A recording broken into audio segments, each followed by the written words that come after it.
everybody. Welcome to this week's episode of EBC Sports International. I'm your host, Michael Hudson, reporting from Seattle, Washington. We hope everybody is continuing to be healthy, kind, and wise during these interesting times. Here with me today, we have our beautiful and handsome correspondents from across the continent who will discuss sports topics with us tonight. Let's go ahead and introduce them. So first in Vegas, we have Alderman Santos. What's up, Mike? Good to see you guys again. It's great to be here. Next, we have from Vancouver, Canada. We have the Mr. Minnesota Viking himself, Jyoti Horvath. What's up, everyone? RIP to all the Phoenix Suns fans.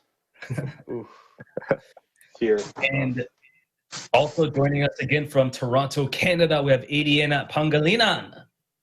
Hey, what's up, guys? And last but not least, we have a warm first-time welcome to EJ Gonzalez, who's joining us from Alexandria, Virginia. Hey, Mike. Hey, fellas. Thanks for having me, man. Excited to be here. Awesome. So if this is your first time watching the program, the way the show works is that we will have a friendly discussion about various topics in the world of sports with the panel sharing their personal opinions. And even though we're not experts, we all share the common love of sports. But before we do anything else, let's hear some news updates from our correspondents here in North America. First, we have some NFL contract news from Jyoti. Take it away, boss. All right, so as most of us know, traditionally in football, the tight end position was meant for the linemen that were too small to play inside. So they put them outside the end of the line, add extra blockers. Occasionally, they'd go out, catch a few passes. Well, that's changed drastically over the last 15, 20 years, and tight ends are becoming the most versatile players on the field. A lot of the times they're lining up at multiple positions during a single game. So it's about time they were paid as such, right? Right, well, I agree. So let's talk about a couple of them. We'll start with the Super Bowl champs, the Kansas City Chiefs. Patrick Mahomes will have yet another weapon for years to come as the Chiefs have agreed to terms with tight end Travis Kelce for 4 more years. The deal is valued between $14 and $15 million per year for a total of $57 million total, with $28 million of that guaranteed. This would make Kelce 36 when his contract is set to expire at the end of the 2025 season. Now let's move on to what is now the highest paid tight end in NFL history. Super Bowl finalist and NFC champion San Francisco 49ers have agreed to terms on an extension with George Kittle for 5 more years for $75 million. More than half of the deal is made up of guarantees, with $30 million guaranteed at signing, $40 million guaranteed if he gets injured, and another $18 million signing bonus. Now, these two are locked up for a while, so let's hope this turns into a fierce rivalry, as they are some of the most dynamic players at their position in the NFL. Mike? Thanks, Z. Now to the NBA. Alman has a quick update from the NBA bubble in Orlando. What's going on there, Alman? Hey, Mike. So as we know, the NBA has resumed its season. We are now officially within playoff season. But before I get into the topic at hand, I just want to say this is some of the greatest basketball that I've seen in a very long time. So whether it's the break, whether it's the new format that the NBA had implemented during this resume of the season, or maybe the players are just that hungry. So as we know, the Portland Trail Blazers have secured the number 8 seed spot in the Western Conference with the Memphis Grizzlies in the 9th seed. Now, what happens in this new format is the 9th seed is able to overtake the 8th seed if they win 2 total games against the Trailblazers. So, but if the Trailblazers are able to topple the Memphis Grizzlies with just 1 game, it secures the number 8 seed for the Portland Trailblazers. Now, if you were following the games during the bubble, you can see that Damian Lillard is more than just a player. He's more than just a point guard for the Portland Trailblazers. He is something else. And it's Dame time when it comes to the NBA playoffs. Mike, back to you. Dame time it is. Thank you, sir. So before we go into our first topic, we're going to take a quick break. EBC Sports International will return in a moment.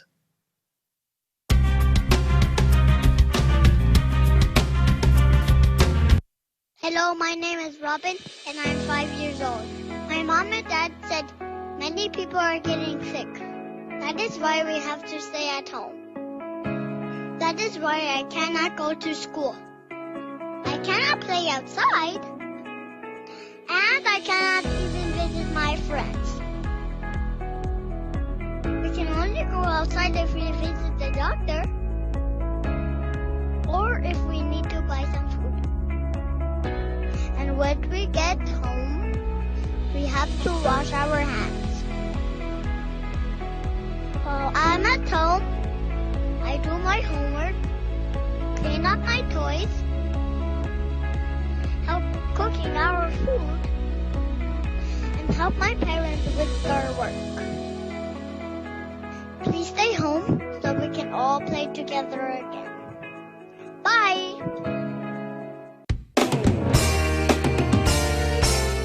The search for the best continues. Tagisan ng Galing Part 2 is now accepting audition entries. Kung ikaw ay 21 to 59 years old at may angking galing sa pagkanta, mapa-solo, duet, trio o banda man, magpadala na ng audition entry. Narito ang mga guidelines.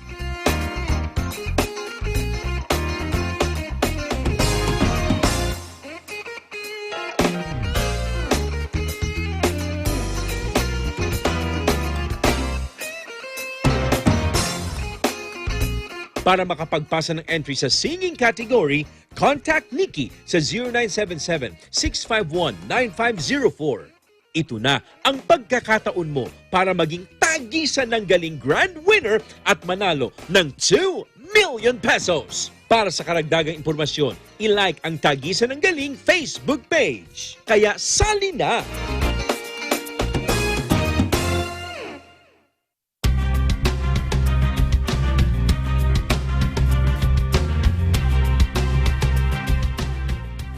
Hey, sports fans, welcome back to EBC Sports International. I'm Michael Hudson here in Seattle. So our first topic begins in the NBA bubble where the final week of the regular season games has concluded. All of the seeds are set and the 8th seed play-in game between the Memphis Grizzlies and Portland Trail Blazers is set for Saturday afternoon and the playoffs will officially begin Monday. Adian, who or what stood out to you most on the last week of the regular season? Thanks, Mike. I've been itching to talk about this. It's got to be Dame time. Amin mentioned it. Dame time, he put up, 50, 60, and then another 39 in his last game, and he earned himself the spot to be in the 8th seed. It would have been nice if they could have played the other Cinderella story of the bubble, the Phoenix Suns. Mm-hmm. Devin Booker would have had my vote for MVP, but because Damian Lillard had the 8th seed, I'm going to have to give him my MVP vote. If those two teams played together, that would have been great. And of course, I don't want to just mention the Phoenix Suns. They were more than mentioned. They were 8-0, like I said. They had a young core that not many expected much from. I think there was a lot of predictions that they'd go 0-8. They proved everybody wrong, beating some of the best teams while out there too. So a lot of positives for Phoenix Suns natives, Phoenix Suns fans, I should say. And a lot to look forward to for that fan base. Gotcha. So staying on the positive side, EJ, what stood out to you most on this last week of the regular season? Right, man. Picking it back up for Phoenix, man. I just want to commend the way that they played. I mean, going into the seeding games, knowing that they had an extremely slim chance to even make it into the playoffs, still played their hearts out, and it's just a shame. To go undefeated in the bubble games and have nothing to show for it. But you look at their overall record, it's better than the 8th seeded in the East, Orlando Magic. I feel like they should have just done away with the conferences, since they're playing all the games in one location anyway. There's no home, there's no away. So why not just pick the top 16 teams and put them in the playoffs? But yeah, Devin Booker continues to level up his game, prove his stardom. And again, just 23 years old. The guy's game is just so smooth, could shoot effortlessly. And I've got a few highlights in the last few days attacking the rim. And then the young talent there in Phoenix, again with Ayton, Bridges, Johnson, and their new coach Monty Williams, the future's looking bright for Phoenix, definitely. Absolutely. I totally agree with that. I think one of the biggest things is that we're definitely seeing the future of the NBA. I mean, they move the ball like extremely well. Amin, what stood out to you this last week? Aside from Devin Booker and are we keeping it positive? Are we keeping it positive? Because there was a lot of negative things that I've seen. You take whatever stood out to you. So there's a lot of teams. One of my favorite teams, obviously, is the Los Angeles Lakers. I commend the Phoenix Suns for coming in there and doing their thing. 8-0, going against what everybody had thought that they were going to ever do. I think they have a really bright future, just like Adian and EJ said. I'd like to see them keep on doing that in the next season. So, but what really stood out to me was the less than great offense and defense of the Los Angeles Lakers. The top seed in the Western Conference was just very unimpressive to me. They're very mediocre. It could be because they were very, they're secure, and during the bubble you want to prevent any injuries and things like that. If you're a sure shoe-in for the playoffs, especially the top seed. But it was just, the ball movement wasn't great. There wasn't any rotation on defense. The stars that you had expected to perform well, they had some bright spots during the bubble, but overall, I was really surprised at how bad they played. But shout out to the Suns, though. EBC Sports does appreciate you guys for keeping it super competitive. So shout out to Devin Booker and all the Phoenix Suns fans. The book, Jolty, take it away. What stood out to you? We talked about it a bit yesterday. This is just one of the things that stood out to me was how hard. Well, when I say we talked about it yesterday, it was in our group chat, Mike. The way the Nets played against Portland, if they can play like that throughout the playoffs, they're going to make it like really far. The East has been, mediocre all season. The Nets have been mediocre all season. But last night, I don't know what it was. They had nothing to gain from that game, and they, put it all out there and almost won. Now, the thing that really stood out to me was Luka Doncic and his stats. This dude averaged a triple-double in the last 8 games in the bubble. He averaged 35 points, 12 rebounds, and 11 assists inside the bubble. That's crazy. And just think about how young he is. Like, he came into the league 3 years ago or 2 years ago. Like, that's ridiculous for a young player like that. Yeah, absolutely. And I think one of the biggest things is that especially during this time, the intensity is just going to be through the roof for every game going forward. So with that being said, with the playoffs starting Monday, which first round matchup intrigues you guys the most? We'll start with we'll just go reverse. Jolty, which matchup is intriguing you the most in the first round? All right. Well, first off, Portland is going to destroy Memphis. So there's not going to be a second game. They're going to get the 8th seed. So for me, it's the Blazers and the Lakers, just because, like Amin said, the Lakers' defense has been horrible. Their shooting has been horrible. And the Blazers have been unstoppable. Especially these last 3 games. Damian Lillard, just to correct you, Adian, a little bit, he scored 42 in his last game, not 39. He's the only player in NBA history to have more than 40 points in the last 3 games of the season. Think about all the players, all the great players that have played. This dude is clutch right now, and there's no stopping him. So it's Blazers and Lakers most intriguing for me. And that's in number 1, number 8 seed. Loved it. Oh, so you have Blazers being the Lakers in the first round. How many games is it going to take? I'll give the Lakers a couple games, maybe in 6. Ooh, so but if the Lakers keep playing the way they are, there's no chance they're beating the Blazers right now. Wow. No, okay. Almond, which first round matchup intrigues you the most? So I'll just elaborate a little bit more on what Jolty had just mentioned. So, I've noticed that the Lakers have a really tough time when it comes to teams who are able to rotate the ball a lot and do it well. Teams like Portland are just going to move the ball around so well. They're going to run circles around the Lakers, man. I love the Lakers. I love LeBron James and what he's done over there, and a lot of the supporting staff that they have, like Alex Caruso is just a fan favorite. But they really need to step up on their defense if they plan to beat the Blazers, because they took the Nuggets to Game 7. What was that? Was that last year? Last year. CJ McCollum just caught on fire, man. The dude's a mid-range shooter. He can finish at the basket. You leave him open, he's sinking the three. And then you add Carmelo Anthony into the picture, a great swing man. So who knows if he's on fire, man? LeBron James and Carmelo Anthony are gonna have some beef outside of these playoffs, bro. Their friendship's gonna be on the rocks if Melo knocks out Bron. Absolutely. EJ, how about you, man? What first round matchup in the playoffs intrigues you the most? I mean, the series you guys are talking about, I mean, obviously it's going to be good entertainment, but what's even better for entertainment is drama. And I love the drama between Thunder and Rockets. That's a series that's going to be heavily watched by me for sure. Chris Paul has a chip on his shoulder after the Rockets let him go.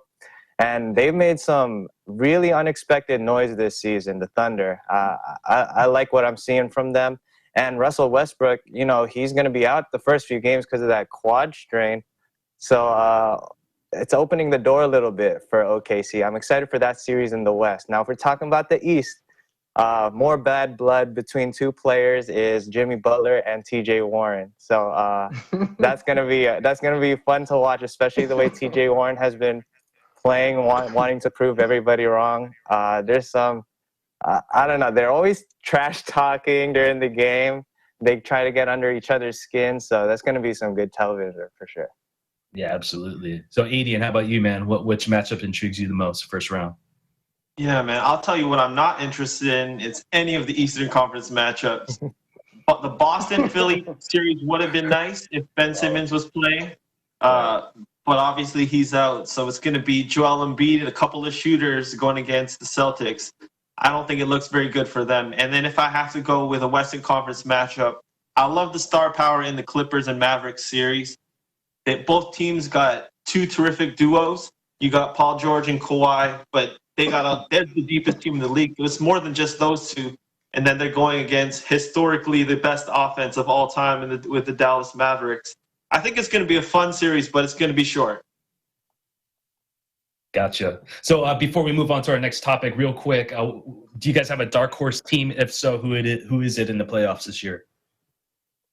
Well, for me, like I mentioned, TJ Warren, and the Pacers have been making some unexpected noise.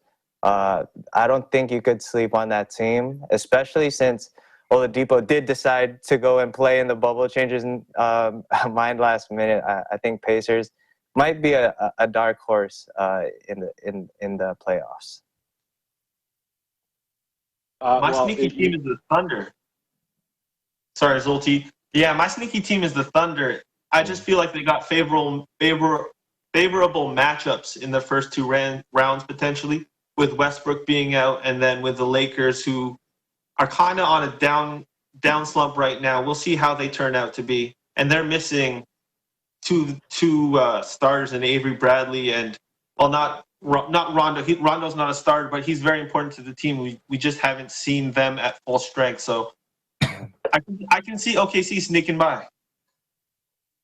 So speaking of OKC, there was a stat that came out that before the season they only had a 0.2% chance of making the playoffs, and now they get a number 5 seed. But for me, it's still I guess you could call them a dark horse, number 8 Portland. But it's definitely the Mavs for me. Like was mentioned, historically the best offense in the NBA. I think, in my opinion, the best duo with Porzingis and Doncic, offensively at least.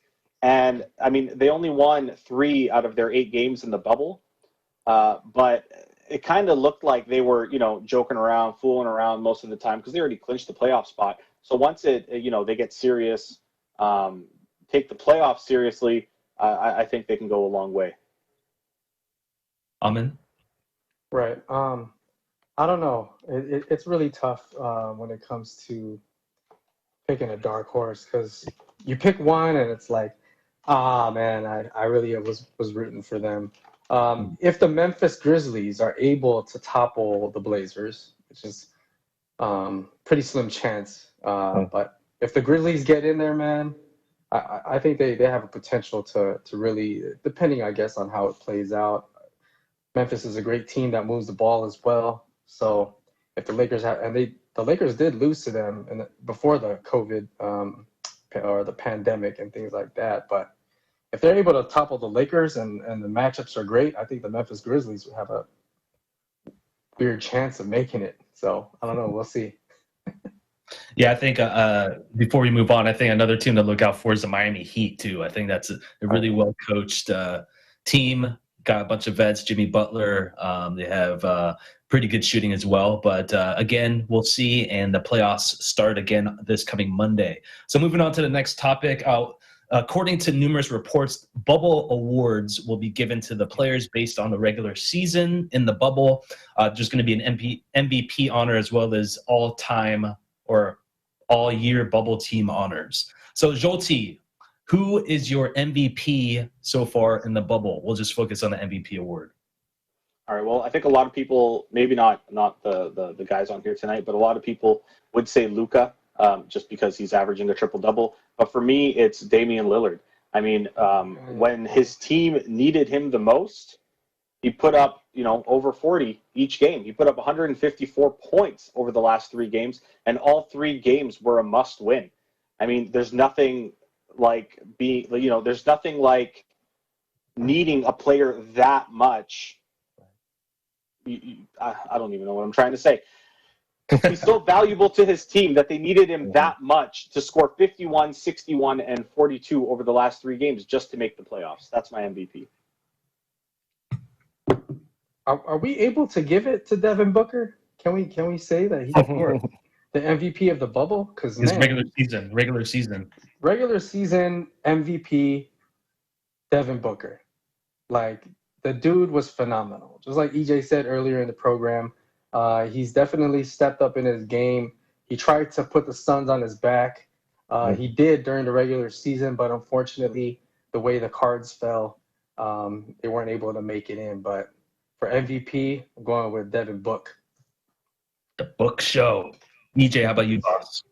Yeah. Again, I love Devin Booker. Again, the accomplishments that he did. If personally, I would give it to him.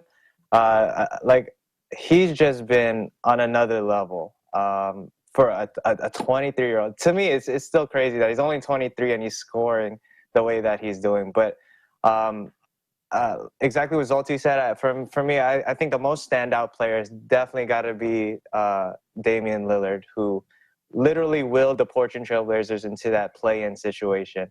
I mean, come on, 61 points. Who does that? I mean, if we're talking about stats, historic stats, Kobe. the only player since Wilt Chamberlain to score 60 points 3 times in one season. That not Jordan. Steph hasn't done that. Some of the best scorers right now, James Harden. I don't know how many 50 games he's had, but he's never had 60 in 3 times in one season.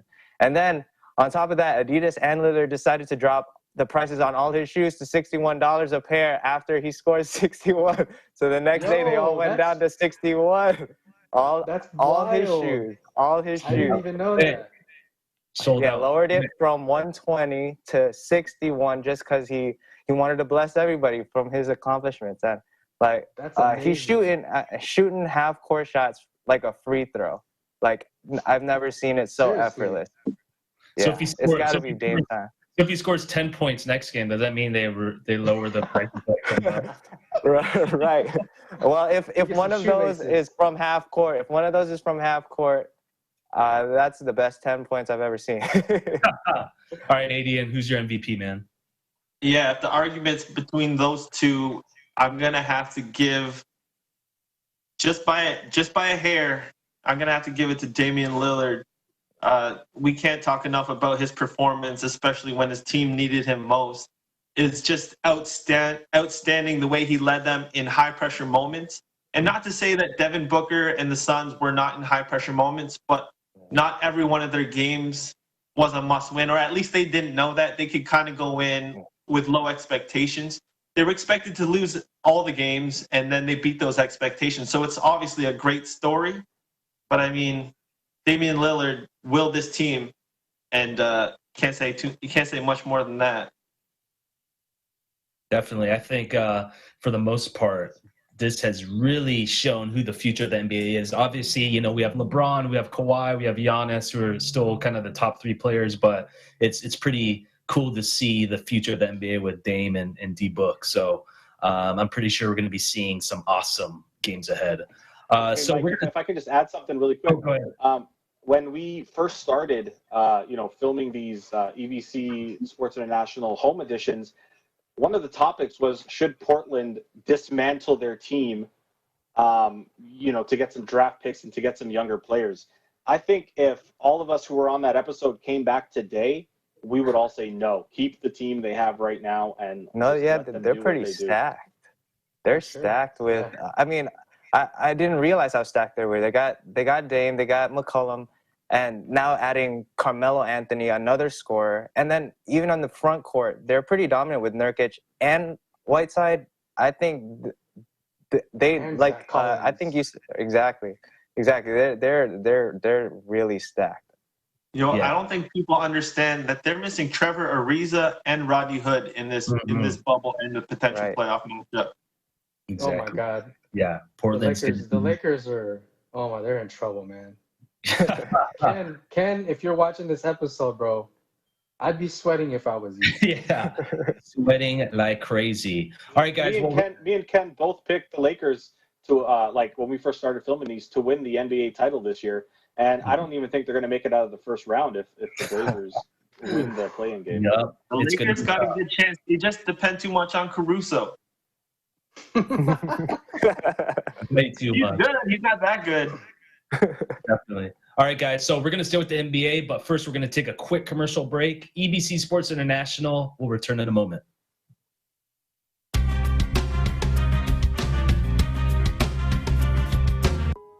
Hello there. Imagine Demi got the virus, and she infected 2 more. And those 2 infected a lot more of people. And it goes on and on until it became an epidemic. But what if Demi stayed at home? Then those 2 wouldn't have contracted the virus. Then those people would have not been infected. This is not just your battle, it's everyone's, and you can be a huge help. Follow social distancing, or better yet, stay at home.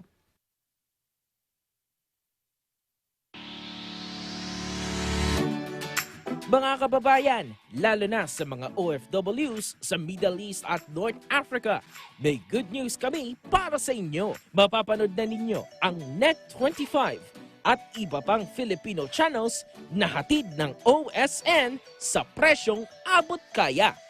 Libre ng box at installation, walang admin fees at no extra charges. Saktong entertainment na sakto lang sa budget mo.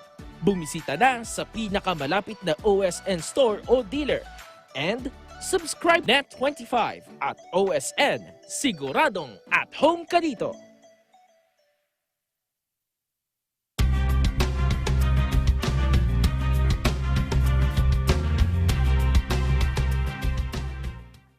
Hey, sports fans, welcome back to EBC Sports International. I'm Michael Hudson reporting from Emerald City. So we're going to stay with the NBA and continue to talk about the bubble. So recently there was reports that came out about allowing family members and friends to attend the games in person.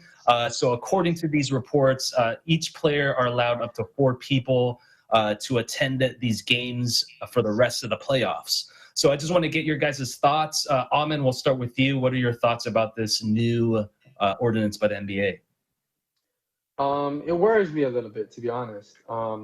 they had 0 cases. I'm not sure what happened with Mo from the Magic. I think he's being examined with COVID complications, but they've gone up until now without any real cases. So if you're introducing family and friends who have been outside the bubble and introducing them into it, I mean, potentially they could be okay and safe and things like that, but that's a lot of people. 4 people per player, that place is going to be packed. So when you have a close people in close proximity, I don't know how they're going to separate everybody, but when you have that situation, there's potential that they can spread it. Now, being asymptomatic, who's to say that it didn't incubate over a couple of days and tested negative, and then you go in, and then your symptoms begin.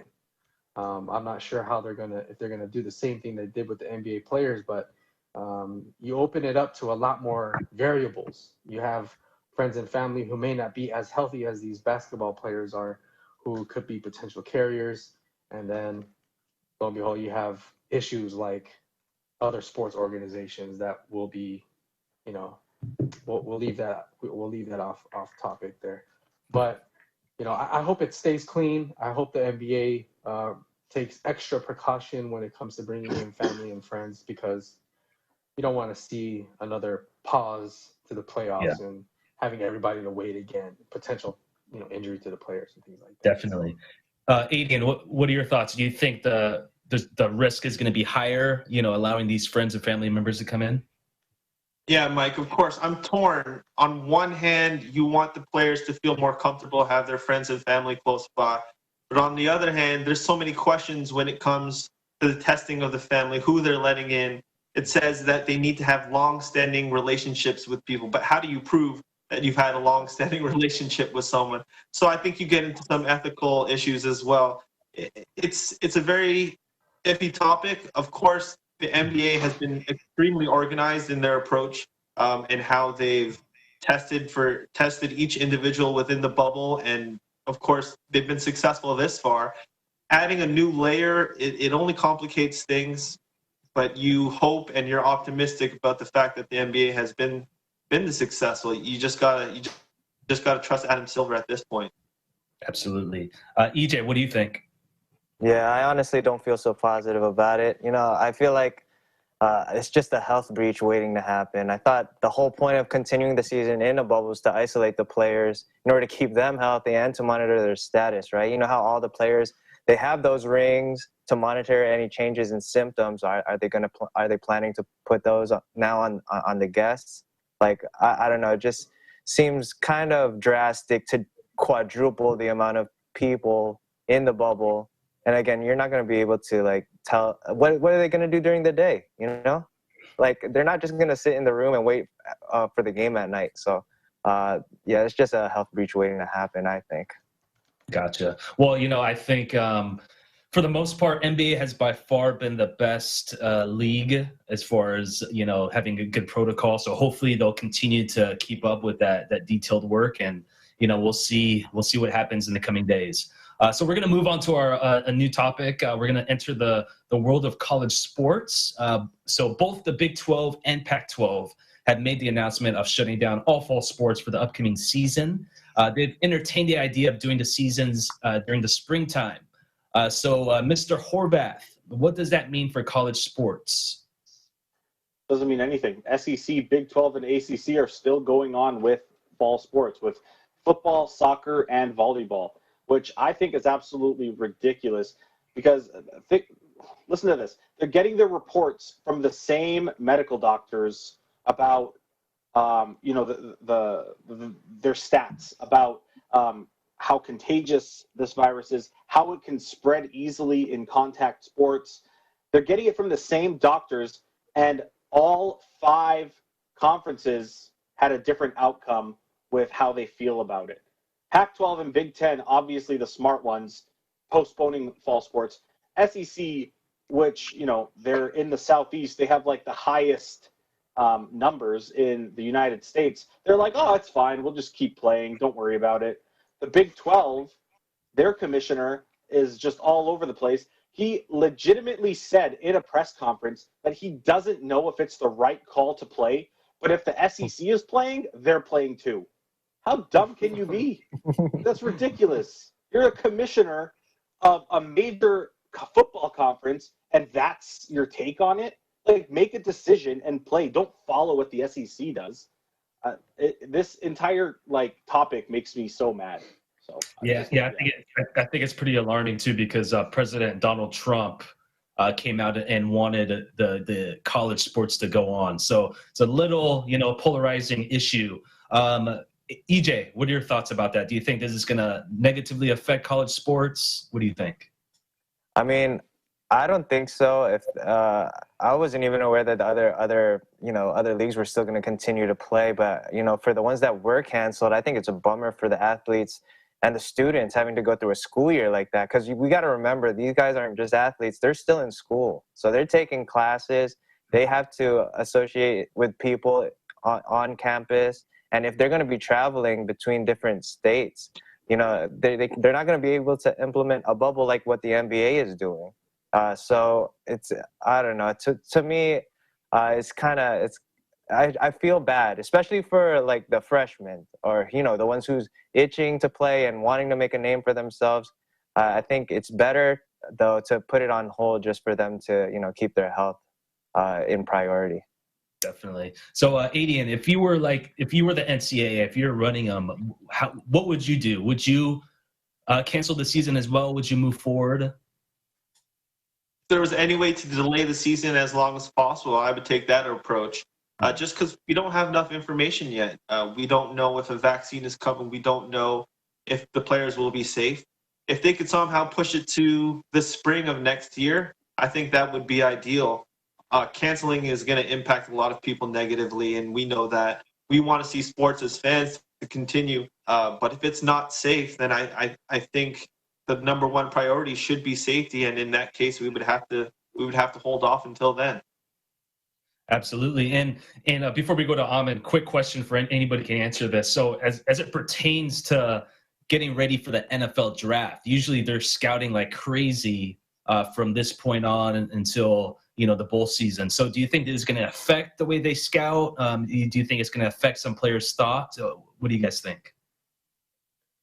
I feel really Absolutely. bad for some of the guys, that have been training and getting ready for this all their life, and the chance for them to make it to the big leagues is kind of put a hold on that. I mean, just like Adian said, man, you have to really think and be smart. You can't let some kind of rivalry fuel your decision whether you keep your students safe or not. These are kids. These are young guys that are waiting to prove themselves to go into the big leagues, and right now, priority should be held for sure. The problem with this whole NFL draft thing is, the NFL draft is typically in April. You got the combine the end of February, early March. So if there's a spring season rather than a fall season, they're not going to be able to hold that in time, right? So they're going to have to push back. And now you got to coordinate with the NFL. You got to push back the combine. You got to push back pro days. You got to push back the draft. And then that pushes back into the NFL season, which, training camps start in August. Some even rookie camps start in July. Training camps start in August. Season starts in September. So everything, including the NFL, has to be pushed back. And it's not even on the NCAA to make this call, because the NCAA has no power over these conferences. If these conferences want to play, they can play. It's on these conferences to not only protect the kids, but protect the sport.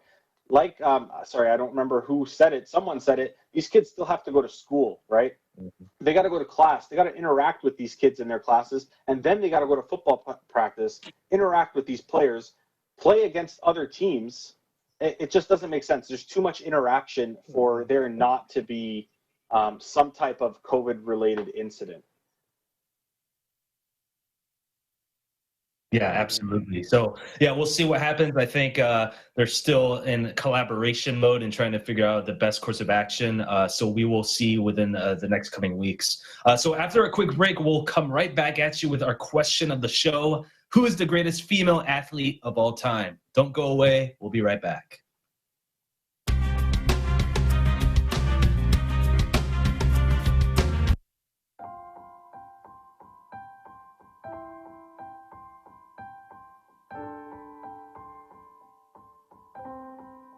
Mga kababayan, naharap na naman po tayo sa mabigat na pagsubok na ito. Ito yung COVID-19. I hope everyone's okay. I hope everyone's safe. Nandito po kami para hikayatin pa po kayo na maging matibay. Mas maging matatag po tayo and just stay positive po sa lahat po ng nangyayari ngayon. Mga mahal kong kababayan, lampasan po natin, pagtagumpayan po natin ang pagsubok na ito.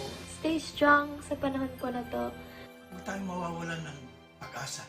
At inihikayat din po namin kayo na sana makinig po tayo sa ating gobyerno. Sumunod muna tayo sa gobyerno dahil yun yung pinakamainam na paraan para hindi na lumagana pa yung virus. Let's all stay at home. Spend time with our loved ones, with our families. At higit po sa lahat, make sure to pray for everyone, pray for everything that is going on right now, especially our frontliners po who are sacrificing their lives to take care of everything. Higit sa lahat, patuloy tayong lumapit, magtiwala at manalangin sa ating Panginoong Diyos. At lagi tayong manalangin dahil yun po ang may pinaka-mainam na solusyon sa lahat po ng mga problema natin. God bless you and your family. Please stay strong and keep our faith. Tuloy po ang laban.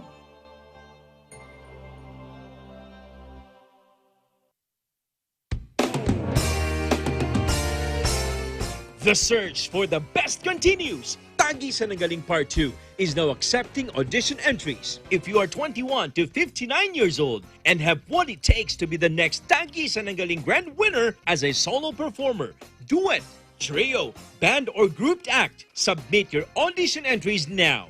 Just follow these guidelines.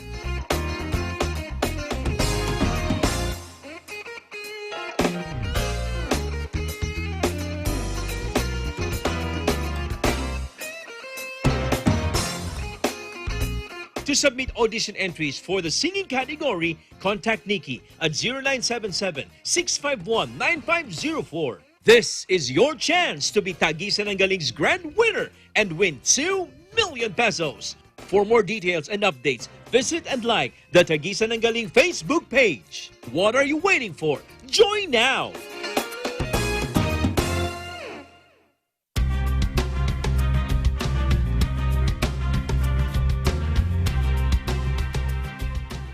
Hey, sports fans, welcome back to EBC Sports International. I'm Michael Hudson. Thanks for staying with us. So we now enter our question of the show.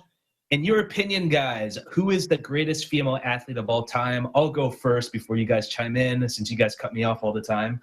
I'm going to go with old school track and field superstar, Jackie Joyner-Kersee. She was in the 1988 and 1992 Olympics. Basically, the reason why I choose her is because, for me, I think an athlete in a track and field space is just like, they're able to display their whole athleticism, and especially for her doing I think it was at the decathlon that she was popular for. So she's doing like the hurdles, she's doing long jump, she's doing the high jump, she's doing pole vault, she's doing all these different types of sports, and just to excel in that in 2 straight Olympics is absolutely amazing. So she's definitely on my list for the greatest of all time. Amen, how about you? For all time, I'm gonna have to go with Layla Ali, daughter of the late great Muhammad Ali. Not only did Layla come into the sport and dominate it, she really had a lot of pressure put on her shoulders with her father being Muhammad Ali. So being able to step up to the plate showed great dedication, great love, and passion for the sport, to be able to train and dominate in a sport that you don't really, back then, in like late 90s, early 2000s, you didn't really see women jumping into boxing on that type of level. So for Layla to really set the stage and perform the way she did as a boxer, she's definitely one of those that I'll always remember for sure.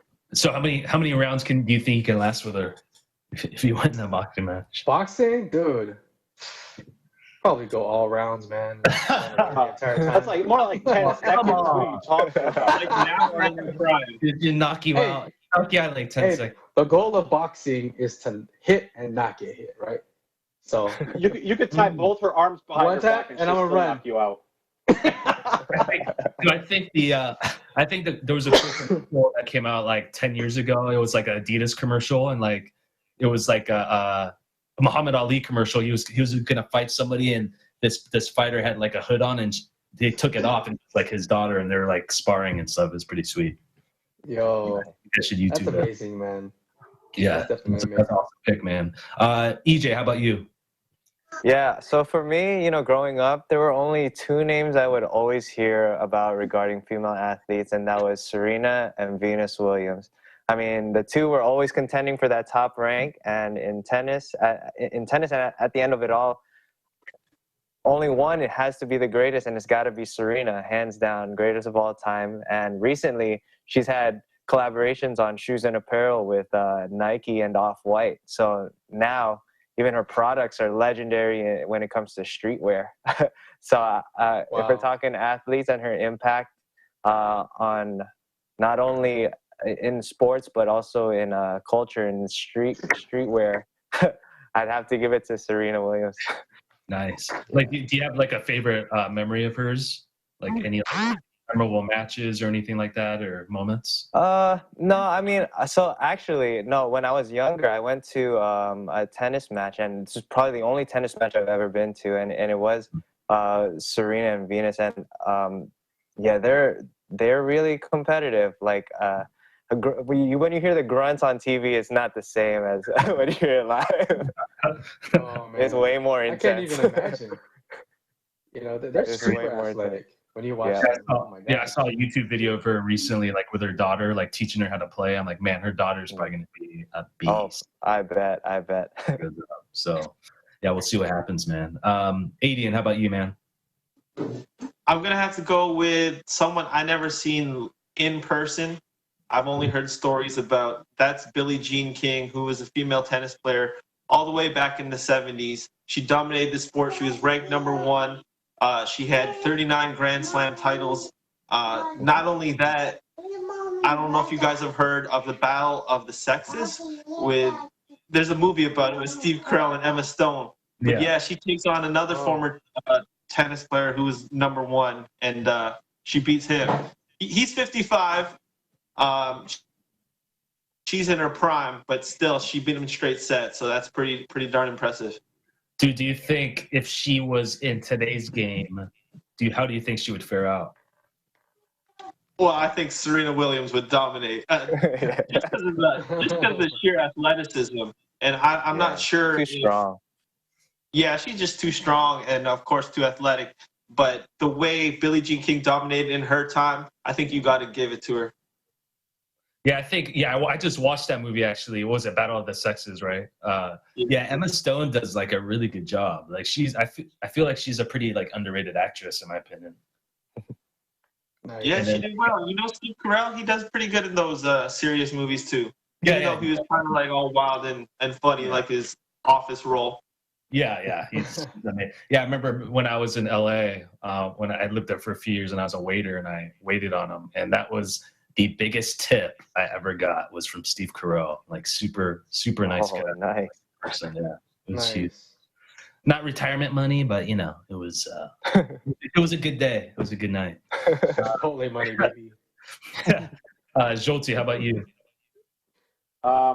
Greatest female athlete of all time, Amanda Bynes in He Got Game. No, I'm just Agree, bro. Agree. Yeah, you like that? I'm going to tell you a name that you might have only heard once or twice in your life, and that would have been 4 years ago in 2016. Simone Biles, the American gymnast. This girl is only 23 years old, and she's already the most decorated American gymnast in history and the world's third most decorated men and women gymnasts in history. She has a total combined 27 Olympic and world champion gold medals. Wow. Think about that. She's only 23 years old. She Yeah, has 4 silver that's and crazy. 4 bronze, and she's not even retired yet. She's only 3 back. 3? Yes, 3 back. Sorry, I was checking my stats here. From the most decorated, which is some dude from Belarus. I can't even pronounce his name. So Is she going to be in this Right. Olympics or the next year's Olympics? Yeah, so she was scheduled to be. So when the Olympics got postponed, apparently there was supposed to be the World Gymnastics Games or something in Japan. But then COVID kind of got even more out of hand, so they postponed that. And then she said she's not going to go to it anymore. She's going to wait till the 2021 Olympics. So she is going to the Olympics, and I mean, just based off her previous performance, where she absolutely dominated everyone, like it wasn't even close. She's she's amazing. She's going to destroy the competition again, and beat that record of 33 medals. Yeah, I remember an interview I was watching of her. She can't even keep track of how many medals she has. That's how decorated she is. Dude, so she had more than Michael Phelps too? Well, no, she's the most decorated gymnast. So I don't know how many Okay. Michael Phelps has, but she's Man, I don't know how. I still don't know how those gymnasts do it, man. Like the beam and like the rings and all that. That's just like it's amazing, man. Michael Phelps has 28 Olympic medals alone, so that doesn't include worlds and stuff like that. So. Right. Oh, got it.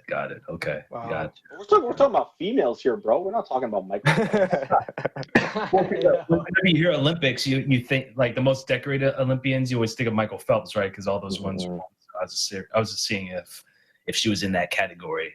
So. Well, no, because the problem is there's only a few events at the Olympics. So she has 5 Olympic medals for her events, right? Whereas Phelps has been to like 3 Olympics, and he races he swims like 12 events per Olympics. Every event, right? Yeah, this is a lot. Gotcha. Were you gonna say, Aljamain? Oh, I was gonna say I was thinking about my other second greatest of all time, but in a most recent generation, Amanda Nunes from the UFC. Oh, yeah. She is something else, man. And when I spoke to her post fight in the media conference, she really has a different type of passion when it comes to the sport. Also, she has a great love that she's always vocal about to her family and things like that, supporting her in her sport. And I was having a conversation with a friend from work, and we were like, what's next for Amanda Nunes? Would you want to see her and a male athlete go at it in the cage? That was something that was like, oh, I don't know, man. That's a little borderline when it comes to if both parties agreed and she dominated on the male, it's Oh man. It's like yeah, she's tough. Yeah, she is a warrior, man. I think she's by far the best female UFC fighter, easily, hands down. Oh yeah. I don't see anybody beating her. But hey, Ahmed, let me ask you a quick question. If Layla Ali was in her prime and they did a Conor McGregor Floyd Mayweather type of match, who would win? Oh. Ooh, I think Layla Ali is towering over Amanda. Yeah, I don't know their size, yeah, okay, yeah, fair enough. So I think Layla Nunes' power though. Nunes' power is she does. She has some knockout power. If it was straight up boxing, then I think Layla Ali would take it though. Right. But I still think Amanda Nunes would give her a hard fight. But I think Layla's tall, bro. I think she's probably close to 6 feet, man. She's huge. Yeah, Amanda's 5'4". It's it would still be interesting nonetheless. But hey, thank you guys so much for watching. That's all we have for this week's edition of EBC Sports International. And on behalf of everyone on our panel, we thank you again for joining us, and be sure to tune in next week. Make sure to visit our websites at eaglenews.net and eaglenewslive.com Like us on Facebook and follow us on Twitter at twitter.com/EagleNewsPH to join the conversation. For Eagle News, I'm Michael Hudson. We live in interesting times.